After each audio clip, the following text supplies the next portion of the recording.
우리가 살다 보면 무엇인가를 원하고 이루고자 하는 일들이 반드시 있습니다. 원하고 이루고자 하는 일들이 없는 사람은 존재하지 않습니다. 그런데 내가 무엇인가를 바라고 원하는 그 일을 마음에 품을 때 어김없이 그러한 것들을 방해하는 것들을 만나게 됩니다. 예를 들어 봅시다. 우리 모두는 건강하기를 바라고 원합니다. 그러나 때로는 스트레스가, 때로는 질병이, 때로는 노화가, 또 때로는 어떤 사고가 우리가 바라고 원하는 그 건강을 방해할 때가 있습니다. 또 우리 모두는 행복하기를 바라고 원합니다.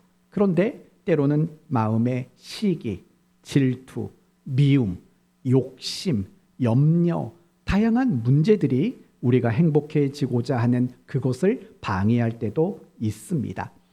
그거 밖에도 우리가 바라고 원하는 모든 일에는 반드시 그것을 방해하는 무엇인가가 나타나게 됩니다.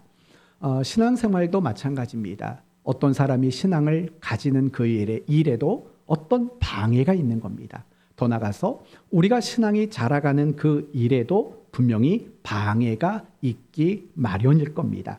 예를 들면 우리는 늘 신앙이 성장하기를 바라고 원합니다. 그러나 그렇게 바라고 원하는 것만큼 사탄의 유혹도 있고 의심도 있고 염려도 있고 두려움도 있고 또 게으름도 그런 신앙에 자라나는 것들을 방해하기도 합니다. 그러면 여러분은 생각해 보셔야 합니다.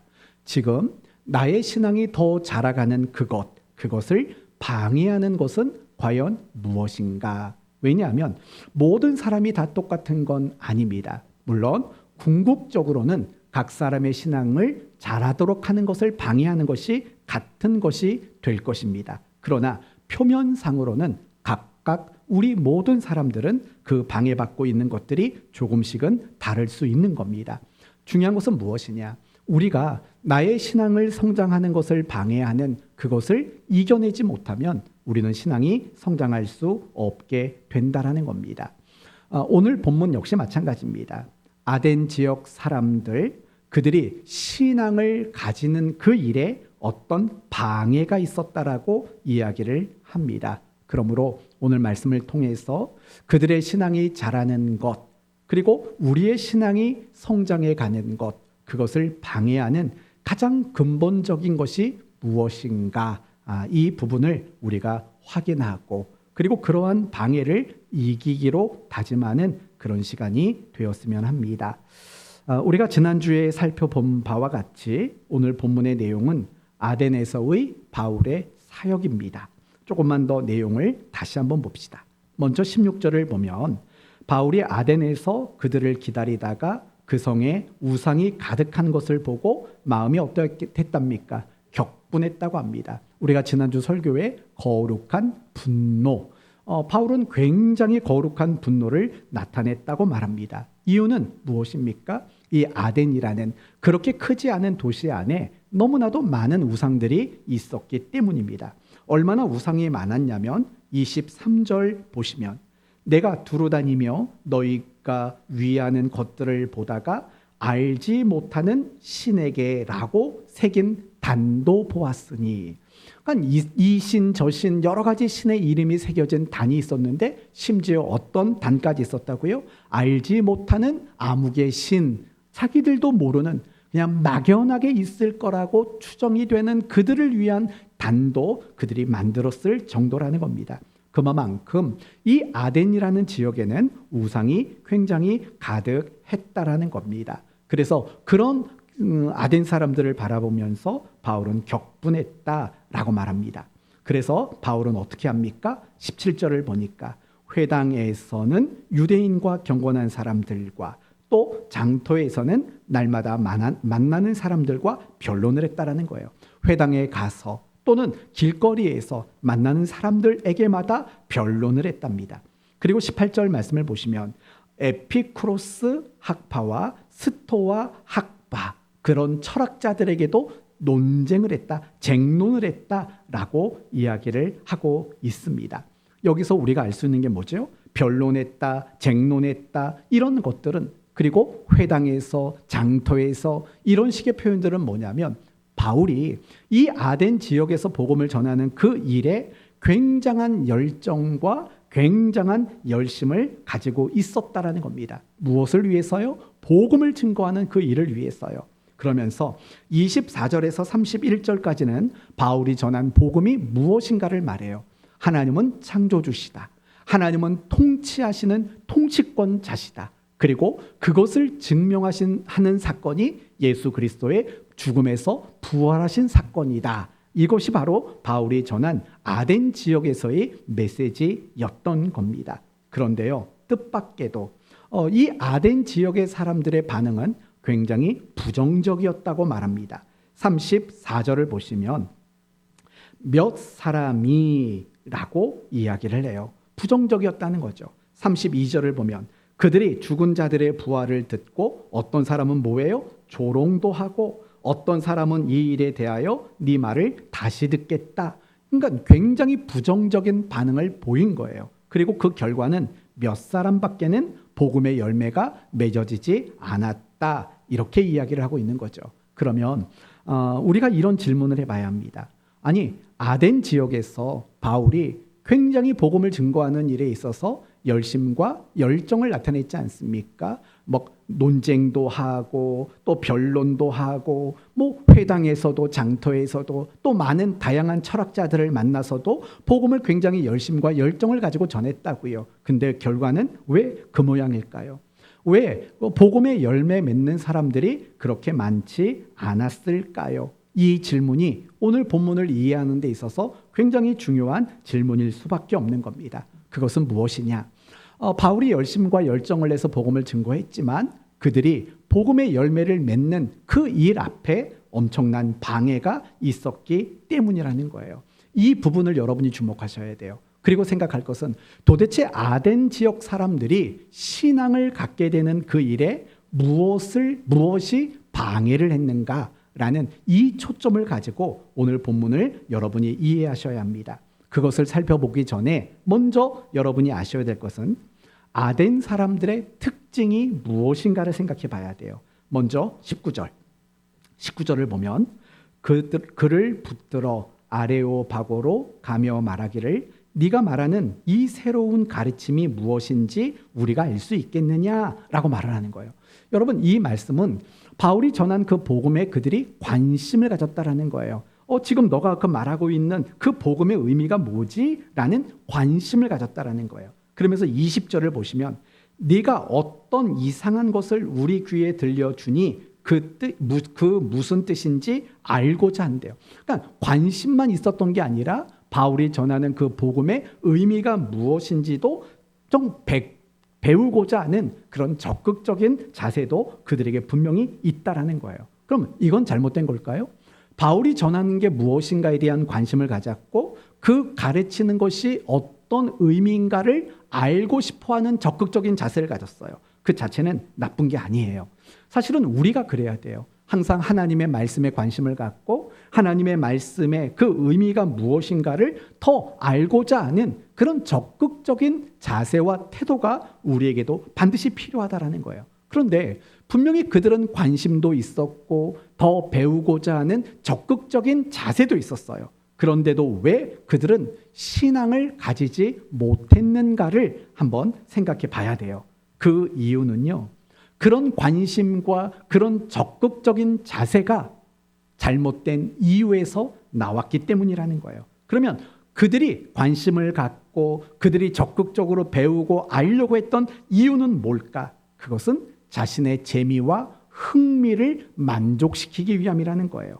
그래서 21절을 보면 바울은 아덴 사람들의 속마음을 꿰뚫고 있었다라는 거예요. 21절, 모든 아덴 사람과 거기서 나그네 된 외국인들이 가장 새로운 것을 말하고 듣는 것 이외에는 달리 시간을 쓰지 않았다라는 거예요. 무슨 말이냐?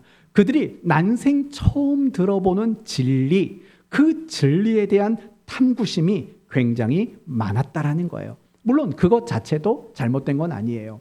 어떤 진리, 그런 거에 대한 탐구심, 그런 것들이 인류 문명을 발전시켰기 때문에 그래요. 여러분, 옛날에 여러분 집집마다 전화가 한 대씩 있었잖아요. 다 어떤 전화예요? 손가락으로 번호를 넣어서 돌리는 다이얼 전화라고요. 그것도 다 유선 전화죠. 그러다가 무선 전화기가 나왔을 때 와, 세상 좋아졌다 했어요. 그런데 시간이 조금 더 흘러보니까 이제는 각 사람 손에 핸드폰이 들려지는 시대가 왔어요. 어디 그뿐이에요? 이제 어느 순간이 되니까 그 핸드폰 안에서 은행 결제도 할 수 있고 또 여러 가지 검색도 할 수 있고 노래도 듣고 사진도 찍고 하는 다양한 기능의 스마트폰으로 바뀌어지게 됐어요. 여러분, 이렇게 인류 문명이 발전하게 된 이유가 뭘까요?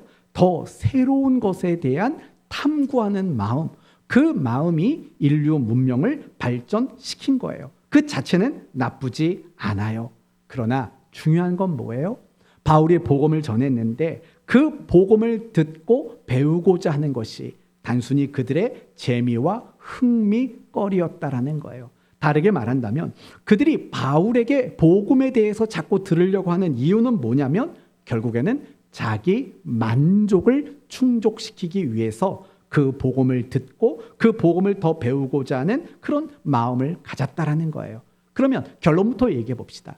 아덴 사람들은요, 바울이 전한 그 복음에 대해서 들었는데 탐구하는 마음을 가졌는데 그들 마음속에 만족이 생겼을까요? 안 생겼다라는 거예요. 32절을 보시면 그들의 죽은 자의 부활을 듣고 어떤 사람은 뭐 했어요? 조롱했대요. 어떤 사람은 이 일에 대하여 네 말을 다시 듣겠대요. 이 말은요, 별로 재미가 없었다라는 거예요. 별로 흥미가 생기지 않았다라는 거예요. 별로 그들 마음에 만족이 되지 않았다라는 거예요. 왜요? 예수 그리스도의 죽음과 부활, 죽었던 사람이 다시 살아났다라는 이 이야기는요, 철학자들의 입장에서는 비상식적인 이야기, 그리고 철학자들의 입장에서는 너무 수준 낮은 이야기로밖에는 들리지 않았기 때문이에요. 그래서 그들은요, 더 이상 바울이 전하는 그 복음이 재미도 없고 흥미도 채워주지 못하고 더 나아가서 자기의 마음에 만족을 가져다 주지를 못했다라는 거예요. 그래서 그들은 더 이상 복음을 들을 필요가 없다고 여겼고 복음을 배척하게 된 것이에요. 바로 이 부분이 핵심이에요.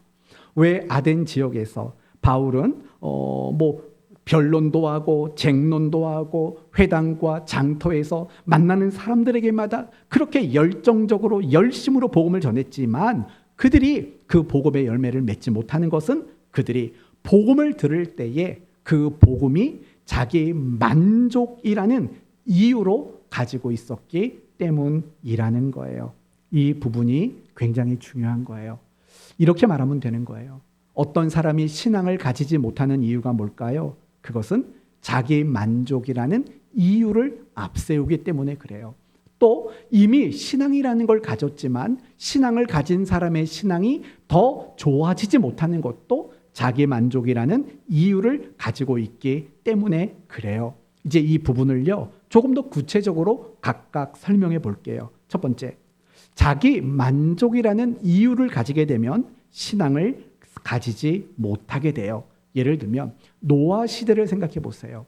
하나님은 노아 시대 사람들에게 회개할 수 있는 시간을 120년 가량 주셨어요. 그리고 노아는 그 기간 동안에 선지자와 같은 역할을 감당했어요. 그러나 결과적으로 본다면 그 120년 동안 노아가 선지자의 역할을 했지만 회개한 사람은 몇 명 있을까요? 단 한 사람도 없었어요.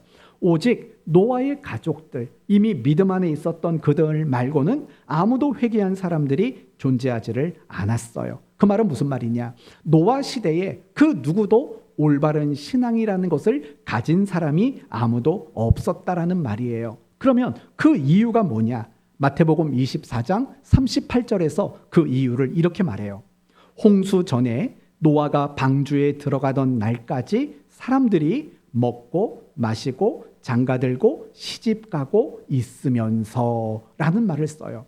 사람들이 뭘 했대요? 먹고 마시고 장가가고 시집갔대요. 그럼 물어볼게요. 먹고 마시고 장가가고 시집가는 게 잘못된 건가요? 그렇지 않아요. 그러면 뭘 지적하는 걸까요? 사람들은 여전히 심판이 다가오고 있음에도 불구하고 자기 중심적이었다라는 거예요. 또한 더 나아가서 자기 만족이 이유인 삶을 살았다라는 거예요. 자기 만족이 이유인 거예요. 따라서 노아가 무슨 말을 해도 그 말이 귀에 들리지 않아요. 왜요? 그 말 자체가 자신들에게 만족을 주는 말이 아니었기 때문에 그런 거예요.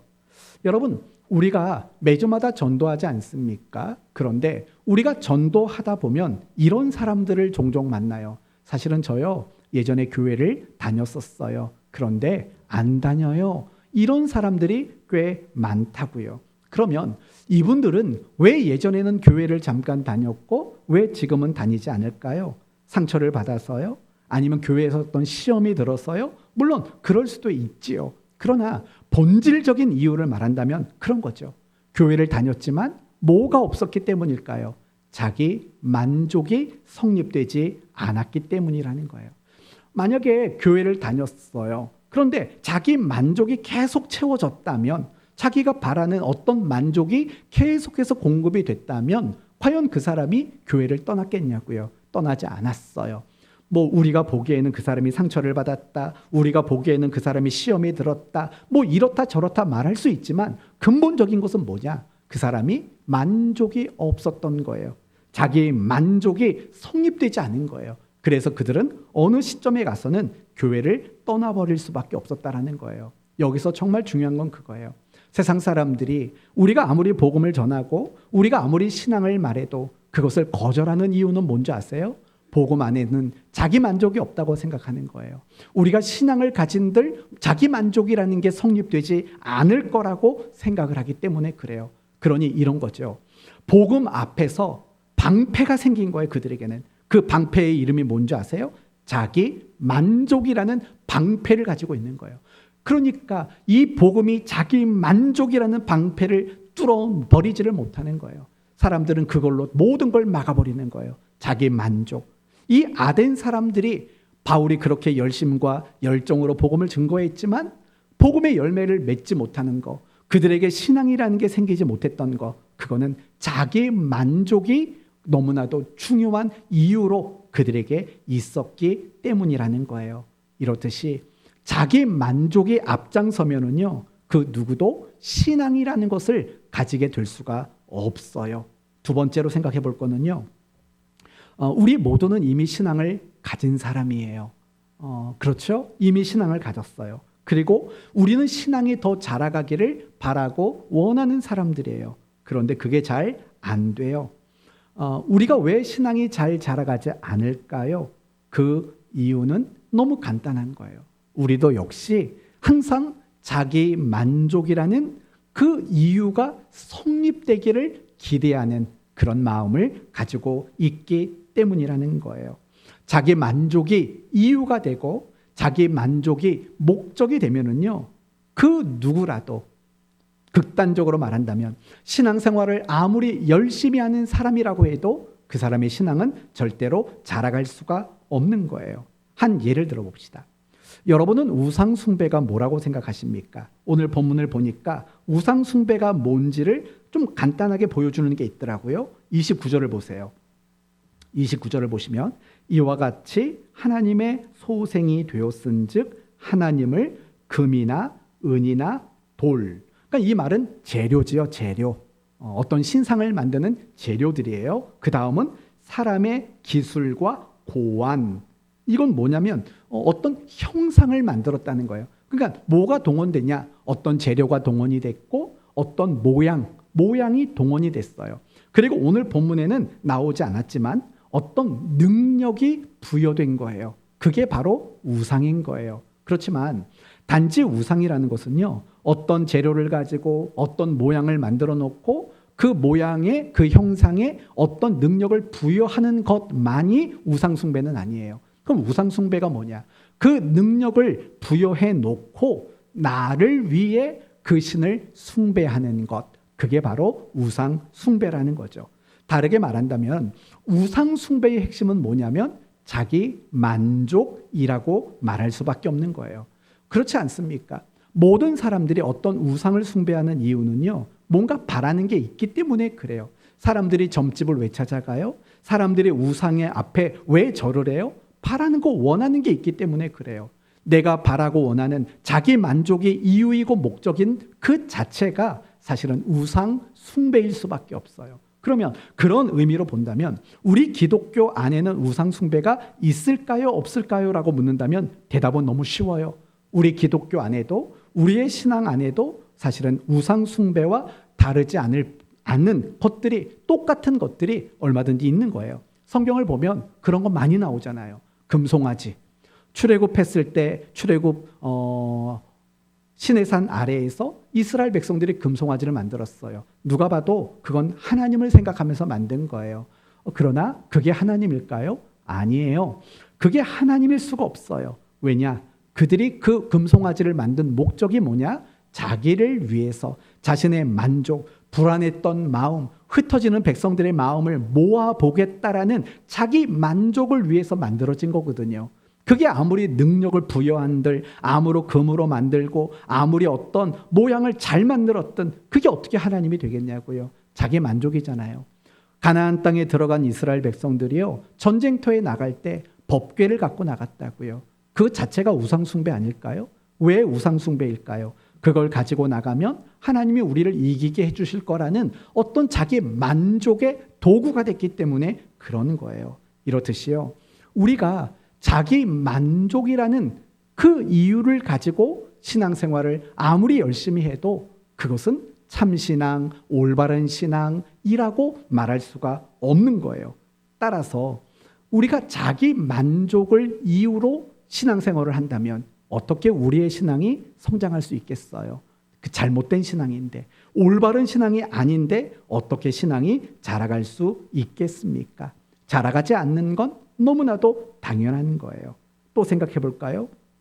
이스라엘 백성들은요, 자기들이 늘 선택받은 백성이라는 자부심을 가지고 살았어요. 그렇죠? 그리고 그들은 이사야서 1장이나 미가서 6장의 말씀을 보면 얼마나 종교적으로 열심을 가졌는지 몰라요. 천천에 만만에 뿐만 아니라 무수한 재물, 이런 말들이 나온다는 건 그들이 종교적인 열심이 굉장히 남달랐다라는 거예요. 그런데 그들은 하나님 백성다워지지를 못해요. 여러분이 그들이 애굽 땅에서 나온 날로부터 바벨론과 아수르에 의해서 멸망당하는 그 날까지를 계산해 보세요. 그들의 신앙이 갈수록 좋아졌나요? 그렇지 않아요. 늘 제자리 걸음해요. 이랬다 저랬다 이랬다 저랬다, 늘 그런 잘못된 모습들을 반복하게 된다고요. 그 이유가 뭔지 아십니까? 그들에게는 항상 하나님을 경배하고 하나님께 대한 신앙을 가지는 그 이유가 자기 만족이었기 때문에 그래요. 자기 만족이 이유였기 때문에 이스라엘 백성들의 신앙은 더 나아지는 일들이 일어나지 않게 되었다라는 거예요. 예수님 시대의 많은 무리들도 마찬가지잖아요. 많은 무리들이 예수님을 따라다녔어요. 그리고 내심 예수님께서 자신들의 임금이 되어주기를 바라고 원했어요. 그리고 예수님이 예루살렘에 입성하실 때 그들은 열렬히 환호했는지 몰라요. 그런데 거기까지만이에요. 거기까지만이에요. 그 이후로 예수님이 체포당하신 이후에는 그들이 돌변해요. 예수님을 십자가에 못 박으라고 외치는 사람이 되고 말았어요. 왜 그랬을까요? 왜 그렇게 하루아침에 그렇게 예수님을 저버린 배신자가 되고 말았을까요? 이유는 하나예요. 그들이 처음부터 예수님을 따라다녔던 이유가 뭐였을까요? 자기 만족이 이유였던 거예요. 그런데 자기 만족이 이루어지지 않으니까 그들은 어떻게 됐을까요? 예수님을 과감히 배신하고 예수님을 버리는 그런 일들을 저지르게 된 거예요. 예수님을 그토록 따라다니면 뭐 하겠어요? 그들의 마음속에는 늘 자기 만족이라는 이유만 가지고 있었어요. 그러니 그들은 하나도 달라질 게 없었던 것이라는 거죠. 또 이야기해 봅시다. 여러분은 데마라는 사람을 들어보신 적이 있을 거예요. 이 사람은 아마도 우리가 지난번에 살펴봤던 데살로니가 지역에 있었던 사람일 거예요. 그때 바울이 복음을 전했을 때 예수를 믿게 된 사람이에요. 그리고 그 후로는요, 바울과 함께 전도 사역에 동참했던 신실한 동역자였어요.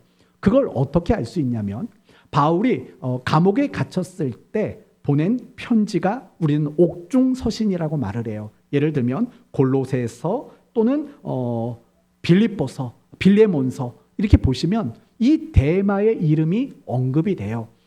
아주 신실한 동역자였다라고 그 데마에게 바울이 안부를 묻는 장면이 바로 골로새서와 빌레몬서에 등장하게 돼요. 그런데 아시지요? 디모데후서 4장 10절을 보면 이런 말이 나와요. 데마는 이 세상을 사랑하여 나를 버리고 데살로니가로 갔고 라는 말을 해요. 자기를 버렸대요. 그리고 데살로니가로 갔대요. 이게 무슨 말이죠? 신앙을 저버렸다라는 거예요. 적어도 그가 신앙이 더 좋아지지는 않았다라는 말이겠죠. 그러면 왜 그랬을까요? 이런 말이 나와요. 세상을 사랑하고 라는 거예요. 자기가 바울과 함께 동역하고 또 전도 사역에 열심히 수고했지만 뭐가 채워지지 않는 걸까요? 자기가 내심 바랬던 자기 만족이라는 게 채워지지를 않았던 거예요. 그러니 결국에는 신앙을 포기하고 바울을 저버리는 그런 일들이 일어나게 되었다라는 거예요. 왜요? 자기 만족이 이유였기 때문에 그래요. 한국 교회를 마지막으로 생각해 봐요. 한국 교회는 지금 굉장히 많은 문제점을 가지고 있어요. 가장 큰 문제점은 세속화예요. 세속화란 뭐죠? 교회가 갈수록 누구를 닮아가요? 세상을 닮아가는 거예요. 이게 거꾸로 된 거예요. 원래 세상이 갈수록 교회를 닮아가야 하는 것이 하나님의 의도거든요. 그러나 이게 거꾸로 됐어요. 교회가 갈수록 세상을 닮아가요. 그래서 윤리와 도덕이 무너지고 교회가 진리만 붙잡아야 되는데 이젠 힘과 권력을 붙잡으려고 해요. 더 나아가서 물량주의, 성공주의, 대형화 이쪽에 관심을 갖는 그런 지경으로 한국 교회가 바뀌어가고 있어요. 그러면 한국 교회가 왜 세속화가 되어가고 있을까요? 이유는 간단해요. 기복신앙 때문에 그래요. 그럼 기복신앙이란 뭔데요? 자기 만족이 이유인 신앙이 기복신앙이에요. 결국 오늘 이 말씀을 통해서 여러분에게 강조하고 싶은 건 그거예요. 우리의 신앙이 자라가는 거, 성장하는 거, 그걸 방해하는 가장 큰 방해꾼은 바로 자기 만족이라는 이유를 가지는 거예요. 그래서 성경의 가르침이 뭔지 아세요? 디모데후서 3장 1절과 2절을 보면 너희는 이것을 알라. 말세에 고통하는 때가 이르러 사람들이 자기를 사랑하며 돈을 사랑하며 라는 말이 나와요. 그러니까 이게 뭐냐? 주님이 재림하시는 날이 가까우면 가까울수록 나타나는 특징이 있다라는 거예요. 그 특징이 뭐냐? 가장 첫 번째는 자기를 사랑하는 거예요. 물론 우리는 자기를 사랑해야 돼요. 하나님의 자녀가 된 내 자신을 소중히 여기고 내 자신을 사랑할 줄 알아야 돼요. 이번 돌아오는 주일에 신병식 목사님이 말씀을 증거하실 때 이 부분을 전하실 거예요. 자기를 사랑하는 게 얼마나 중요한 일인가, 그거에 대한 말씀을 전하실 거예요. 왜냐? 자기를 사랑할 줄 아는 사람이 이웃을 사랑할 수 있기 때문에 이런 말씀을 전하실 거예요. 그런데 중요한 것은 뭐냐? 자기를 사랑한다라는 말은 정말 성경이 말하는 대로 정말 자기를 가치 있는 존재로 사랑하라 그 말이 아니라 자기 만족을 사랑하는 것이 말세의 특징이라는 거예요. 무슨 말이냐? 주님이 다가오시는 날이 다가오면 다가올수록 사람들은 갈수록 자기 만족이 더 중요해진다는 거예요. 갈수록 자기 만족을 더 사랑하는 사람들로 바뀌어지게 된다는 거예요. 그게 바로 신앙의 방해라는 거예요. 우리의 신앙을 방해하는 것들, 여러분 신앙이 흔들릴 때를 한번 잘 점검해 보세요. 여러분의 신앙이 침체할 때를 생각해 보세요. 언제인 줄 아세요? 자기 신앙이 자기 만족이라는 게 안 채워질 때 우리는 시험에 들어요. 자기 만족이 채워지지 않을 때 우리는 신앙이 흔들리는 것들을 얼마나 많이 경험하게 되는지 몰라요. 혹시라도 여러분의 신앙이 더 자라가지 않는다고 판단이 된다면 지금 여러분이 깨달으셔야 되는 건 뭐냐? 지금 나의 신앙이 혹시 자기 만족이 이유인 그런 신앙생활을 하고 있는 것은 아닌지 생각해 보라는 거예요. 결국은 결론은 이거예요. 왜 사람들에게 신앙이 안 생길까? 그리고 신앙을 가진 사람들인데 왜 신앙이 더 자라가지 못할까? 이유는 자기 만족을 너무 중요하게 생각하기 때문에 그래요. 자기 만족이 신앙의 이유라고 생각하기 때문에 그래요. 그러므로 신앙을 방해하는 가장 큰 적은 자기 만족이라는 생각이라는 거, 이걸 우리 모두가 알았으면 좋겠습니다. 이제 이 부분을 조금 더 넓은 관점에서 말씀을 드리려고 합니다. 그렇다면 정말 우리가 신앙생활할 때 중요하게 생각해야 되는 건 뭐냐? 내가 올바른 신앙의 이유를 가지는 거. 그게 굉장히 중요하다라는 거예요. 만약에 여러분에게 이렇게 물으시면 뭐라고 대답하시겠어요? 여러분은 신앙생활을 열심히 하는 이유가 뭡니까? 라고 묻는다면 뭐라고 답하시겠어요? 조금 더 구체적으로 예수를 열심히 믿는 이유가 뭐죠? 주일마다, 수요일마다, 새벽마다 열심히 예배에 나오는 이유는 뭐죠? 여러분이 설교를 열심히 듣는 이유는 뭐죠? 여러분이 헌금을 열심히 하는 이유는 뭡니까? 교회 안에서 열심히 수고하고 봉사하고 섬기는 이유는 뭡니까? 매일 성경 보고 기도를 열심히 하는 이유는 과연 무엇입니까? 혹시 이유는 가지고 계십니까? 제가 이유는 가지고 있냐고 물어보는 것은 이런 거예요. 너무나도 많은 성도님들이 신앙의 열심을 가지고 신앙의 행위를 가지지만 내가 이걸 왜 하고 있는지를 생각하지 않고 내가 이 일들을 왜 하고 있는지 이유를 모르고 하는 경우들이 사실은 너무나도 많이 있기 때문에 그래요. 예를 들면 우리가 주일날 예배를 드리기 전에 사도신경으로 신앙을 고백해요. 그거 왜 하는지 아세요? 우리는 그런 이유를 몰라요. 또는 우리가 새벽 예배 드리고 마칠 때마다 주기도문으로 새벽 예배를 마쳐요. 그거 왜 하지요? 그걸 아무런 생각을 하지 않고 주일 예배면 신앙 고백을 그냥 하고 새벽 예배면 주기도문으로 예배를 마치고 그냥 암송하고 외우는 것뿐이에요. 내가 그걸 왜 고백하는지, 우리가 그런 기도를 왜 하고 있는지 사실은 이유조차도 생각하지 않고 이유조차도 알지 못하고 하는 열심일 때가 얼마나 많은지 몰라요. 성도 여러분, 우리가 신앙에 열심을 내는 거 당연히 중요한 거죠. 그런데요, 열심보다 더 중요한 게 있는 거예요. 그거는 올바른 이유를 가지는 거. 그게 훨씬 더 중요한 거예요. 여러분, 이런 말씀 드리면 이 자리에 나온 여러분이 속상할지도 몰라요. 그렇지만 그래도 말씀을 드릴게요. 교회 안에서 제일 위험한 사람이 어떤 사람인 줄 아십니까? 제일 열심히 많은 사람들이에요. 왜 제일 열심히 많은 사람들이 위험한 사람일까요? 왜냐하면 그 열심만 붙잡다가 이유를 놓치게 될 확률이 많기 때문에 그래요. 이유가 무엇인지 모르고 또는 올바른 이유가 무엇인지 모른 채 열심을 내다보면 그 열심은 여러분 자신에게 위험한 열심이 되고 누군가에게는 아픔과 상처를 주는 열심이 되고 때로는 결국에는 신앙에서 멀어지는 열심이 될 확률이 많기 때문에 그래요. 열심을 내다보면 우리는 그 열심을 낸 것만큼 은혜를 끼쳐야 되는데 도리어 은혜를 끼치기보다는 아픔과 상처를 남기는 일들이 사실은 많아요. 그게 왜 그러냐면 순서가 잘못돼서 그래요. 뭐가 앞장서야 될까요? 올바른 이유가 앞장서야 돼요. 그러면 그게 맞아요. 그런데 올바른 이유보다 무엇이 앞장서냐? 열심히 앞장서는 거예요. 그러면 반드시 그 열심은 나를 지치게 만드는 거고 남에게 상처를 주는 거고 그래서 내 자신의 신앙이 더 자라가지 못하도록 만드는 이유가 되는 거예요. 이 이야기를 마태복음 7장의 비유로 한 번 더 설명을 해드릴게요. 여러분이 잘 아시는 집 짓는 자 비유예요. 두 사람이 있었어요. 이 사람 두 사람이 모두 집을 지었어요. 그런데 이 사람들의 차이점은 뭐냐면 기초가 달라요. 한 사람은 반석에다가 집을 지었어요. 그럼 또 한 사람은 어디에 지었죠? 모래 위에다가 집을 지었어요.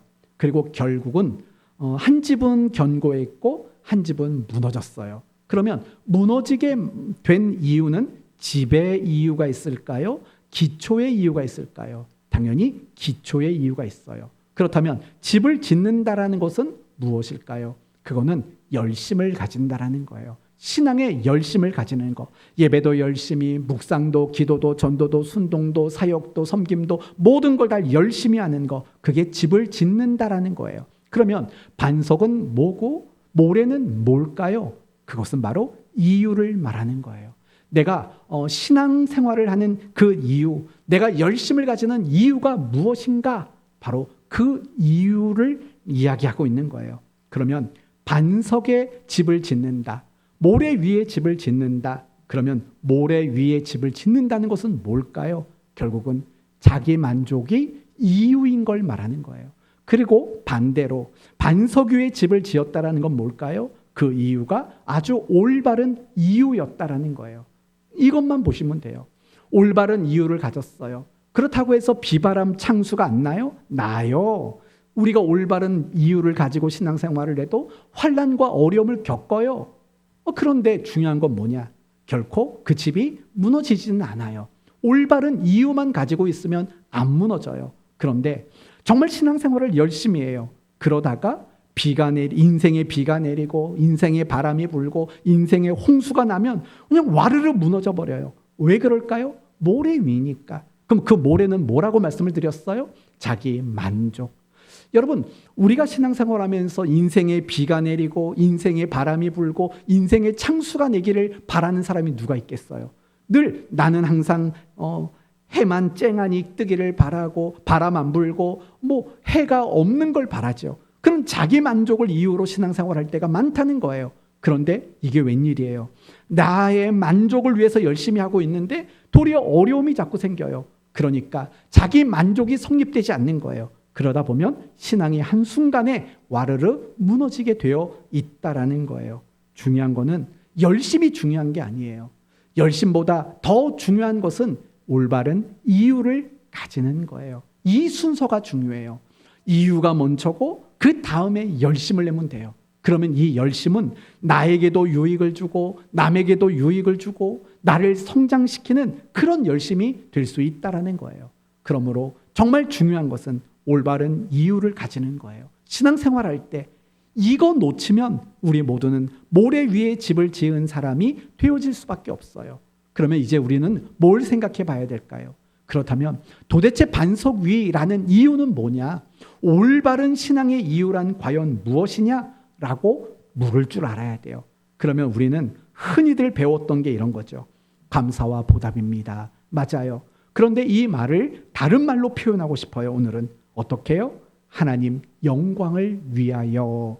하나님의 영광이 사실은 우리 신앙의 가장 중요한 이유가 되어야 한다는 거죠. 여러분이 잘 아시는 성경 구절이 있죠.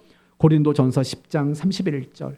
그러므로 너희가 먹든지 마시든지 무엇을 하든지 다 하나님 영광을 위하여 하라. 이 말은 이런 뜻이에요. 네가 지금 뭘 먹어도 그 이유는 하나님이어야 한다. 너가 지금 무엇인가를 마시고 있어도 그건 하나님이 이유여야 한다. 너가 지금 무엇을 하든지 그 이유는 하나님이어야 한다. 하나님이 내가 행하는 모든 일의 이유이어야 한다. 이게 바로 하나님께 영광 돌린다라는 말의 의미인 거예요. 그러면 생각해 봅시다. 이제 여러분은 매일매일 살아가는 이유가 하나님이신가요? 여러분이 먹고 마시고 자는 이유가 하나님이신가요? 여러분이 직장 생활을 하고 여러분이 가정주부로 살아가고 여러분이 자녀를 키우고 여러분이 예배를 드리고 여러분이 말씀을 보고 기도하고 여러분이 교회 안에서 사역을 하고 순종을 하는 이 모든 일들, 그 이유가 정말 하나님이십니까? 여러분이 살아가는 이유가 과연 하나님이십니까? 그래야 된다라는 거예요. 여러분이 잘 아시는 로마서 14장 8절에 이런 말이 나와요. 우리가 살아도 주를 위해 살고 죽어도 주를 위하여 죽나니 그러므로 사나 죽으나 우리가 주의 것이로다. 바울은 이런 고백을 했다고요. 바로 그것이 우리의 신앙의 이유가 되어야 한다라는 거예요. 우리가 이런 이유를 놓치지 않으면 우리는 항상 신앙이 자라가게 되어 있어요. 내가 뭘 해도 하나님을 위해서라는 이 마음을 놓치면 안 되는 거예요. 그 마음을 놓친 채 우리가 열심히 하면 그 열심은 우리의 신앙을 자라가도록 만들어주지를 못하는 거예요. 그러므로 항상 우리가 조심해야 될 건 그거예요. 하나님을 위해서 해야 되는데 우리는 자기 만족을 위해서 할 때가 많다는 거죠. 그게 바로 우리의 신앙을 방해하는 가장 결정적인 사건이 될 수밖에 없다라는 거예요. 하나님의 영광, 이것과 관련해서 한 가지만 더 말씀을 드리고 마칠게요. 여러분은 죄가 뭐라고 생각하십니까? 보통 성도들이 생각하는 죄는 윤리와 도덕의 범주에서 넘어가는 것, 또는 하나님의 말씀대로 순종하지 않는 걸 죄라고 생각해요. 그런데 그거 아세요? 하나님의 말씀대로 순종해도 죄가 될 수 있다라는 것. 이 말 과연 이해가 되십니까? 예를 들어 봅시다. 여러분이 잘 아시는 바리새인과 서기관들은 안식일과 관련된 율법을 지켰을까요? 안 지켰을까요? 지켰습니다. 뿐만 아니라 바리새인과 서기관들은 10계명 11조라는 그 말씀을 지켰을까요? 안 지켰을까요? 지켰어요. 성경이 요구하는 11조보다도 훨씬 더 많은 11조를 하나님께 바쳤어요. 그러면 칭찬받아야죠. 그러나 그들은 아무런 칭찬을 받지 못했어요. 이유가 뭐라고 생각하세요? 분명히 우리가 보기에는 11조에 대해서 순종했고 안식일을 지키라는 계명에 대해서 순종했어요. 그런데도 그들을 향해서 주님은 칭찬하지 않았어요. 그 말은 무슨 말일까요? 그들이 순종한 그 자체가 하나님 앞에 정답이 아닐 수도 있다는 것을 우리에게 보여주고 있다라는 거예요. 더 극적으로 말한다면 겉으로 보기에는 그들이 순종한 것처럼 보이지만 그게 죄일 수도 있다라는 거예요. 이 말이 무슨 말인지 이해가 되셨으면 좋겠어요. 그럼 이렇게 설명을 해보도록 합시다. 세상에는 착한 사람이 있을까요? 없을까요? 근본적으로 착한 사람은 없어요. 그러나 착하게 살아가는 사람들이 있어요. 예수 믿는 사람들보다 훨씬 마음씨가 곱고 예수 믿는 사람들보다 말투가 부드럽고 예쁜 사람들 있어요. 예수를 믿는 사람들보다 구제를 더 잘하는 사람이 있고 예수를 믿는 사람들보다 더 착하게 살아가는 사람들 있어요. 그래서 우리는 저런 사람들을 보면서 저 사람은 법 없이도 살 사람이야 이런 말들을 얼마나 많이 했는지 몰라요. 그러면 그들이 죄를 안 지었다는 말일까요? 아닙니다. 아무리 착하게 살았어도 죄는 죄인 겁니다. 그러면 도대체 죄가 뭐길래 목사님이 그렇게 아리송하게 자꾸 얘기를 할까? 결론부터 말해볼까요? 하나님이 이유가 아닌 것은 다 죄입니다. 바리새인과 서기관들 순종 많이 했어요. 그러나 그 순종도 죄일 수 있었던 순종이라는 거예요. 왠 줄 아세요? 자기 만족이잖아요. 자기 만족을 위해서 그 일을 한 거잖아요. 하나님을 위해서 한 게 아니잖아요. 그리고 착하게 살았다고요? 그러면 그들이 정말 믿지 않지만 착하게 살았는데 그 착하게 산 게 하나님이 이유였나요? 아니잖아요. 하나님이 이유가 아니라 자기 자신이 이유였던 거잖아요. 성경이 말하는 죄는 그거예요. 법을 지켰냐 안 지켰느냐 당연히 이건 중요한 기준이에요. 그러나 설령 법을 지켰다 할지라도 중요한 것은 그걸 누구를 위해서 지켰느냐가 중요한 거예요. 누구를 위해서 지켰느냐. 자기 만족을 위해서 또는 자기 자랑을 위해서 그것을 지켰다면 그거는 악이에요. 그건 불법이에요. 그래서 예수님이 바리새인과 서기관들에게 불법을 행하는 자들아 내게서 떠나가라 말씀하신 게 그거예요. 이유가 하나님이 아니라는 거예요. 이유가 자기 자신의 만족이었다는 거예요. 그건 불법이라는 거예요. 이게 바로 성경이 말하는 죄의 기준이에요. 성경이 말하는 죄란 결국은 하나님이 이유냐 아니냐를 가지고 성경은 죄냐 아니냐를 우리에게 언급하고 있다라는 거예요. 그러므로 성도 여러분, 여러분이 항상 노력해야 되는 게 뭔지 아세요? 열심을 내기 전에 생각하는 걸 먼저 하셔야 돼요. 나는 이 열심을 하나님을 위해서 하고 있는 건가? 하나님이 이유가 되는가? 이걸 점검하셔야 돼요. 항상 점검하셔야 돼요. 왜냐하면 우리는 나도 모르게 변질되거든요. 마태복음 6장을 보면 구제하는 사람, 금식하는 사람, 기도하는 사람을 경고하는 게 나와요. 나팔 불며 구제하고 세수도 안 하고 금식하고 길거리에 나가서 기도하는 사람들을 경고해요. 그들이 왜 그렇게 됐을까요? 처음부터 그랬을까요? 아니요. 처음에는 정말 순수했죠. 그러나 시간이 지나면서 그들이 변질된 거예요. 예수님의 제자들이 예수님으로부터 파송을 받아서 전도 여행을 떠나요. 그래서 얼마나 많은 귀신 들린 자를 쫓아내고 병든 자를 고쳤는지 몰라요. 아주 순수했어요. 그런데 그런 일들을 반복하다 보니까 어떤 일이 일어나느냐? 이런 일이 일어나요. 귀신을 쫓아내고 병든 자를 고치는 게 자기들을 증명하는 것으로 바뀌어지고 말았어요. 마태복음 17장 말씀을 보시면 9명의 제자들이 변화산 아래에서 귀신 들린 아이를 놓고 못 고치는 장면이 나왔다고요. 그 장면이 보여주는 게 뭐예요? 그들은 더 이상 그 귀신 들린 아이를 고쳐주는 게 그 아이가 불쌍해서가 아닌 거예요. 증명하고 싶었던 거예요. 내가 얼마나 실력이 좋은지, 내가 얼마나 대단한 사람인지 그렇게 변질되어 버린 거예요. 우리는 안 그럴 것 같아요? 우리는 한때 예배를 드릴 때 정말 눈물과 감격으로 예배를 드려요. 근데 어느 순간에는 아무런 감각이 없어요. 그냥 몸만 와서 앉아있다 가는 예배를 드리는 순간으로 변질될 때가 얼마나 많은지 몰라요. 늘 점검하셔야 돼요. 지금 나의 이유는 뭘까? 여러분이 성경을 펼쳐두었다면 나는 오늘 성경을 왜 펼쳤는가? 여러분이 기도하는 자리에 있다면 나는 오늘 왜 기도하는가? 이유를 잘 점검할 수 있어야 합니다. 말씀을 마치겠습니다. 자기 만족이라는 이유는 신앙을 가지지 못하게 하고 신앙을 가진 사람에게는 그 신앙이 자라가지 못하도록 방해하는 가장 큰 신앙의 적입니다. 그러므로 우리 모두는 자기 만족이라는 그 이유를 떨쳐내고 무너뜨려야 합니다. 오직 하나님이 이유가 되는 그런 신앙을 살아가게 될 때 우리의 신앙이 날마다 성장하게 되는 우리 모두가 될 줄로 믿습니다. 그러므로 이 시간 이후로 여러분 모두가 자기 만족이 아니라 하나님이 이유인 그 목적으로 살아가는 여러분 모두가 되시기를 예수님 이름으로 축원드립니다. 아멘.